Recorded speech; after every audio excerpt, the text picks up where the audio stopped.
আসসালামু আলাইকুম বন্ধুরা, আশা করি সকলেই ভালো আছেন। তো অনেক দিনেরই স্বপ্ন যে আমি কুড়িল ফ্লাইওভার ভ্রমণ করব। তো এখন আমি কুড়িল ফ্লাইওভার ভ্রমণ করতেছি।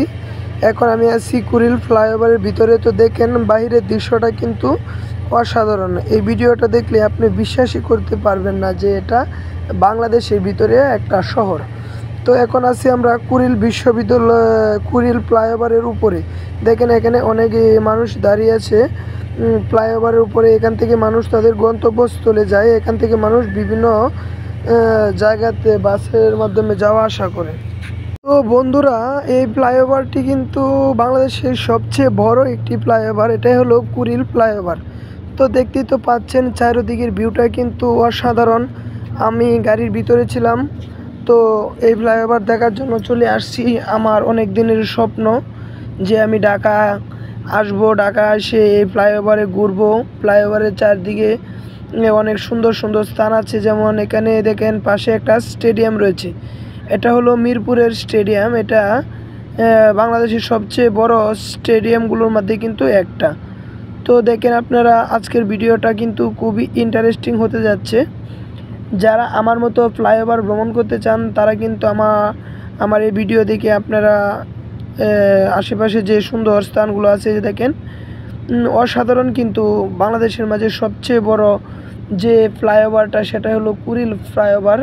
তো ইতিমধ্যে কিন্তু আমরা কুড়িল ফ্লাইওভারের বিভিন্ন এলাকা ভ্রমণ করতেছি। রাস্তাটার পাশে দেখেন অনেক সুন্দর কিন্তু প্রকৃতিটা। মাঝে মাঝে দেখেন এদিকে সারি সারি গাড়ি যাচ্ছে। তো আশা করি সকলেরই এই যে আজকে যে ভিডিওটা আপনাদেরকে উপহার দিলাম ভালো লাগবে, কারণ সবাই কিন্তু মোটামুটি ভ্রমণ করতে ভালোবাসে। তো ভ্রমণ যারা করতে চান, যারা আমার মতো বিভিন্ন জায়গায় গিয়ে ঘোরাফেরা করতে চান, তাদেরকে আমি আন্তরিক অভিনন্দন জানাই। কারণ ঘোরাফেরা করলেই কিন্তু আপনার মনটা ভালো লাগবে বা আপনার সব কিছু করতে ভালো লাগবে। সেজন্যই কিন্তু আজকে মূলত আপনাদেরকে উৎসাহ দেওয়ার জন্য, এবং আমার স্বপ্নটা পূরণ হলো যে কুড়িল ফ্লাইওভার দেখতে পারবো। কখনোই ভাবতে পারি নাই। আজকে একটি কাজের জন্য আসছিলাম, তাই কিন্তু সেজন্যই কিন্তু হয়তো ভিডিওটা করলাম। আমি গাড়ির ভিতরে ছিলাম। আমরা কিন্তু ইতিমধ্যেই ময়মনসিংহ রুটে যাচ্ছি। সামনে কিন্তু রয়েছে বঙ্গবন্ধু সাফারি পার্ক। আশা করি আমি আপনাদেরকে বঙ্গবন্ধু সাফারি পার্ক পরবর্তীতে কোনো ভিডিওতে তুলে ধরবো। এরই পাশে কিন্তু রয়েছে এই রুটে আপনি দেখতে পারবেন শেখ মুজিবুর রহমান কৃষি বিশ্ববিদ্যালয়, যেটা গাজীপুর জেলাতে অবস্থিত। শেখ মুজিবুর রহমান কৃষি বিশ্ববিদ্যালয় আমরা কিন্তু চলে আসলাম। তো এখন বাংলাদেশের মাঝে আপনারা জানেন সবচেয়ে বন বিভাগের মধ্যে প্রধান হলো গাজীপুর জেলা।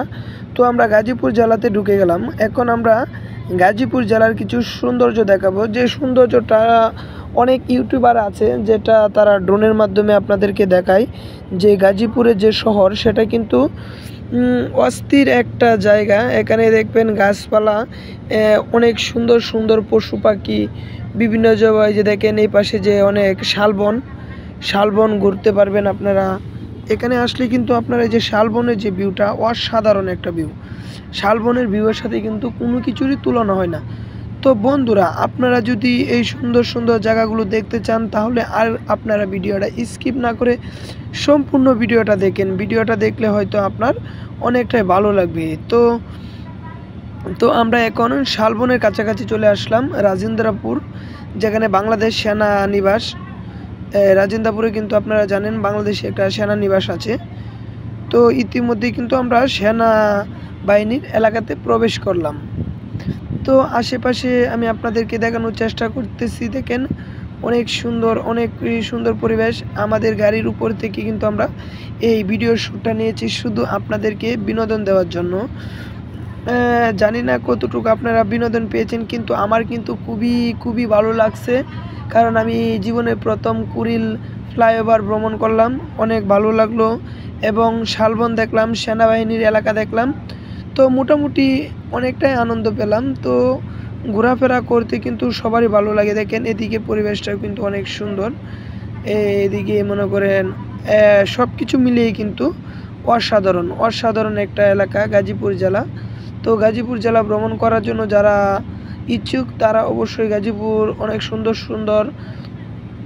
স্থাপনা আছে, আপনারা সেগুলো ইচ্ছে করলেই কিন্তু ভ্রমণ করতে পারেন।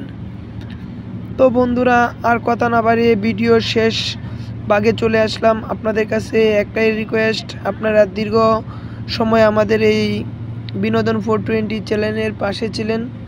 আপনাদের ভালোবাসা পেয়েই কিন্তু আজকে আমরা বহুদূর এগিয়ে গিয়েছি। তো ইতিমধ্যেই কিন্তু আমরা টঙ্গীর বিশ্ব ইজতেমা দেখতে পাচ্ছি। এটা হলো টঙ্গীর বিশ্ব ইজতেমার মাঠ। যেহেতু আমি গাড়ি থেকে ভিডিও করতেছি, সেই জন্য ভালোভাবে দেখা যাচ্ছে না।